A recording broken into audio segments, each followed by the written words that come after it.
All right, so boom, you got the distribution deal. You was in high school during the time.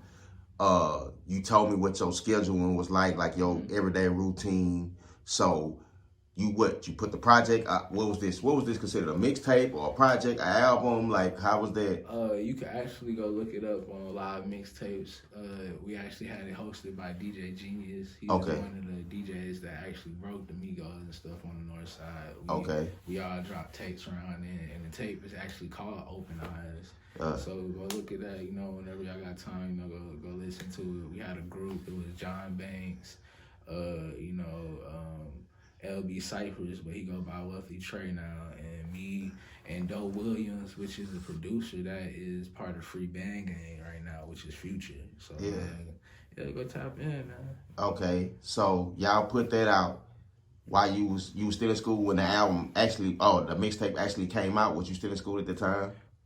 Actually, yeah, I was, but to my understanding, I think I was in jail right after we dropped the tape. I had to serve damn near almost close to a year because I had violated my damn probation and shit. So how did that like derail? Okay, so boom, you got a project out, it's being distributed. Like, how did that derail your music situation, having to go sit down for a year?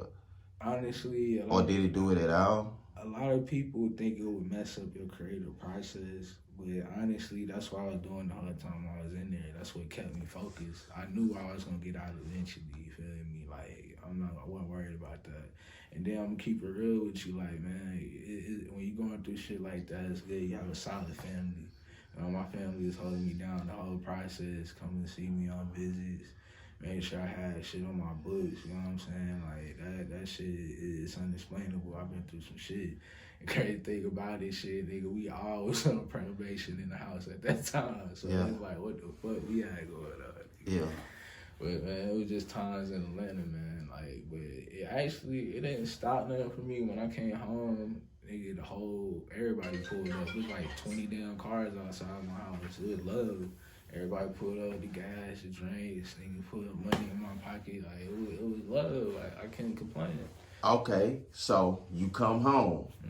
Like, what was your first step to get back in the music scene when you came home? Because by then, the other project you did, Open Eyes, was already in circulation. So I'm assuming, right? Definitely. Okay, so what did you do to get back into the music scene, so to speak? Did you start working on another project? Did you start doing shows for the one you had out?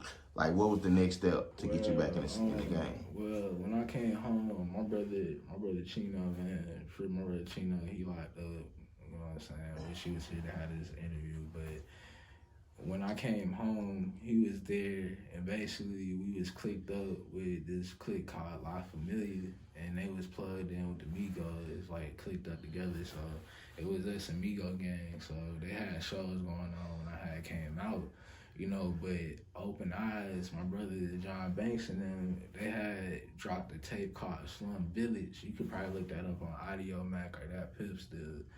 And it was doing numbers and stuff, they was on blogs and shit like that. And I was hearing when I came home and shit, so I was pushing the issue, like, we need to do another Slum Village since I came home, but we never got around to doing that shit. But they already had their own stuff going on. And then on top of that, they was going to parties and shit around, the north side performing and had a fan base. So I really came back home. It was ongoing. I'm right back in the mix. Ain't no days. So did they accept you, or they didn't shun you off like, hey man, we already got the format over here, we don't want to fuck it up, or they took you with open arms? They always accept the Cain with open arms, man. When something genuine and authentic, they always they got to accept it, man. So boom, you out, you back in the mix, like, and you even moving even bigger than it was before you went in.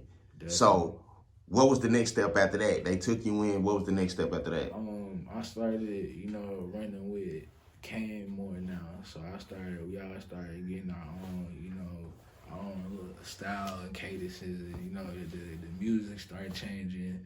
more money getting the situation, you know, niggas start to feel more type of ways and stuff. You know how shit go with groups. Yeah. It lasted as long as it needed to, you know, and eventually a Gucci feature came with, you know, Banks. So niggas was getting them, you know, placements and shit with the known people. I had got placements, you know. You got a song placed before? I got a placement with a dude named Quill. He had did Quill, is he from Philly? Yep.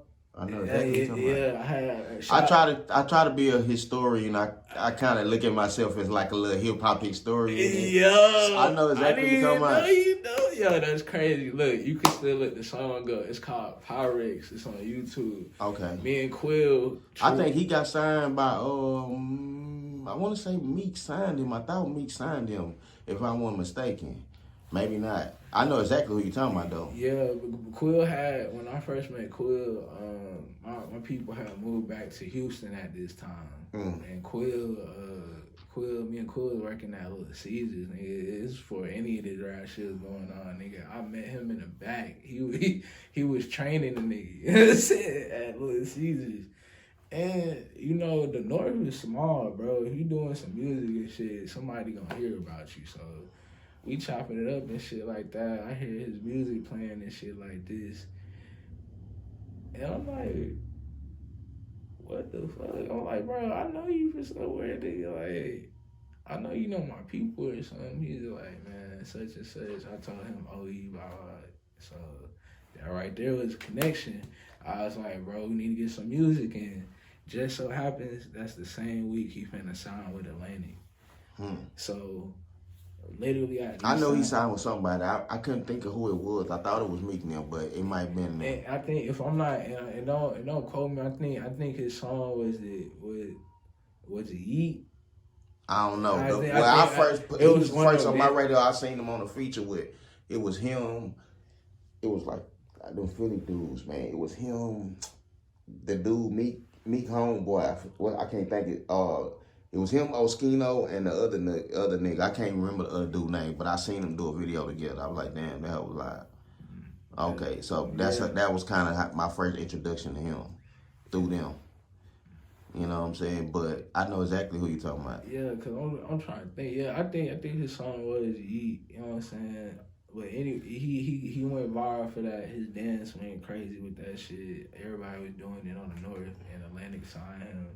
I missed the video show. I was supposed to be there too, but bro still pulled up. A week later, we got the song done. He actually did two or three features with us, with me and my bro Snook.